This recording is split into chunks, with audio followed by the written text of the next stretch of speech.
Hello students, let's see this question. The question says calculate the equilibrium constant for the reaction given below at 400 Kelvin. आपका जो reaction है देखो ये है PCl5 का decompose होकर PCl3 दे रहा है एंड क्लोरीन गैस दे रहा है। कह रहे हैं किस टेम्परेचर पे निकालो 400 केल्विन पे, यानी कि टेम्परेचर दिया है 400 केल्विन और कह रहे हैं इस रिएक्शन के लिए डेल्टा एच नॉट मतलब एंथैल्पी चेंज कितना है 77.2 किलो जूल पर मोल है। इसको मैं क्या लिख सकती हूँ 77200 जूल पर मोल। 8 किलो जूल को हटा के जूल पर मोल लिख दिया एंड इस रिएक्शन का जो एंट्रोपी चेंज है वो कितना है 122 जूल पर केल्विन पर मोल।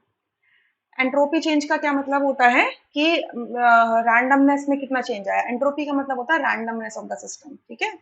It's a measure of randomness, कितना डिसऑर्डरलीनेस है। और एंथैल्पी क्या होती है, जो इंटरनल एनर्जी में से जितना भी आपका मैकेनिकल वर्क निकल जाता है उसके बाद जो आपकी एनर्जी बचती है उसको हम कहते हैं एंथैल्पी। सो एंथैल्पी चेंज आया है। सो इस सिस्टम में PCl5 की कुछ एंथैल्पी होगी, PCl3 की कुछ होगी, Cl2 की होगी, तो टोटल एंथैल्पी चेंज मतलब प्रोडक्ट से रिएक्टेंट की एंथैल्पी को माइनस करके जो बचता है एंथैल्पी चेंज होता है। हमसे इक्विलिब्रियम कांस्टेंट के पूछा हुआ है, ठीक है। So what we know that delta G naught गिव्स एनर्जी का जो चेंज होता है, गिव्स energy change is equals to delta H naught minus T delta H naught होता है, ठीक है। गिव्स फ्री एनर्जी चेंज क्या होता है कि ये वो एनर्जी होती है जो बच जाती है कब, जब सिस्टम में से जब टोटल एनर्जी इंटरनल एनर्जी क्या होती है, टोटल एनर्जी में से अगर आप मैकेनिकल वर्क निकाल देते हो, रैंडमनेस निकाल देते हो, ठीक है, जो रैंडमनेस की वजह से जो हीट यूज अप होती है कोलिजन में या जो रैंडमनेस होती है उसकी वजह से, सो जो यूजफुल अमाउंट ऑफ एनर्जी बच जाती है उसको हम गिब्स फ्री एनर्जी कहते हैं। तो ये गिब्स फ्री एनर्जी चेंज है, या। सो डेल्टा एच की वैल्यू कितनी है 77200 माइनस टी की वैल्यू कितनी है 400 और डेल्टा एस की वैल्यू कितनी है 122, ठीक है। सो इसको सॉल्व करो 77200 माइनस 4 को मल्टीप्लाई करेंगे हम 2 से तो 8 आएगा, 8 ये आ जाएगा मल्टीप्लाई करके इतना, ठीक है। 400 मल्टीप्लाई 122 इतना होता है। अब इसको करो सॉल्व, तो कर देंगे हम 772 माइनस 488 डबल जीरो था ना, 100 मैंने कॉमन निकाल लिया।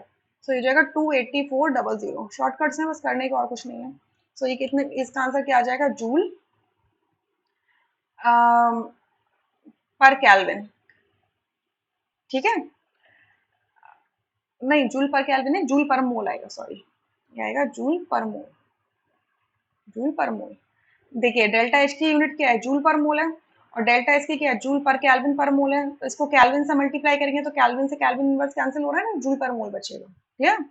And another formula about delta G is that delta G naught is equals to minus R T L N K होता है, ठीक है। So L N K is equals to क्या हो जाएगा minus delta G naught upon R T. Delta G naught की value कितनी हो जाएगी -284, मतलब माइनस तो ऑलरेडी लगाया 00 डिवाइडेड बाय आर की वैल्यू, क्योंकि जूल में यूनिट्स हैं डेल्टा जी की, तो आर की वैल्यू हम लेंगे 8.314 मल्टीप्लाई टेम्परेचर आपको लेना है 400 केल्विन, ठीक है। अब देखो आर की बहुत लंबी वैल्यू होती है, हमने तो 8.314 लिया है ना, तो बस इसको सॉल्व करो। 28400 को डिवाइड करो किससे 8.314 से, फिर डिवाइड करो उसको 400 से।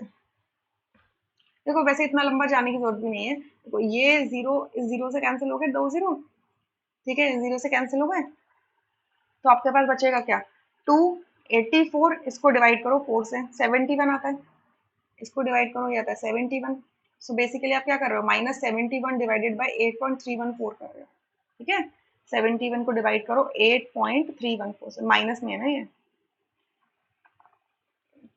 71 डिवाइडेड बाई 8.314, तो ये आता है 8 पॉइंट, माइनस के साथ में आएगा 8.5398, ये आता है। बहुत लंबी वैल्यू, बस मैं इतने 4 डेसिमल्स में ले रही हूँ।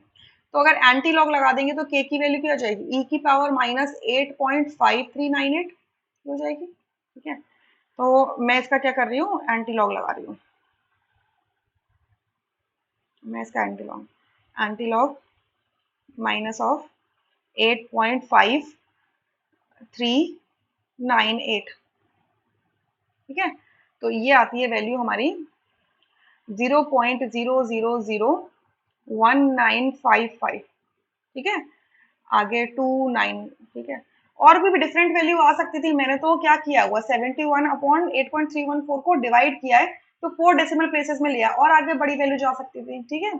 तो मैं इसको दूसरी तरीके से कैसे लिख सकती हूँ, 1.955 इंटू 10⁻⁻4 लिख सकती हूँ। तो अब अगर आप ऑप्शंस देखोगे तो ये डेसिमल प्लेसेस कहाँ आनी चाहिए, 10⁻⁻4 तक ऐसे करके होनी चाहिए, या 10⁻3 है, तो third option fourth option rule out हो गया।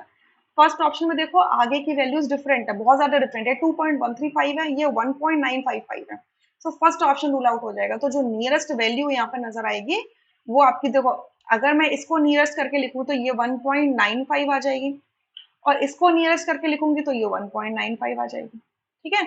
सो दोनों वैल्यूज क्या है, डेसिमल प्लेसेस तक, मतलब कितनी डेसिमल प्लेसेस तक, 1 2 3 4 5 6 डेसिमल प्लेसेस तक सेम है, so that's enough, right? So second option हमारा करेक्ट है, rest options are incorrect. I hope you understood this question. Thank you.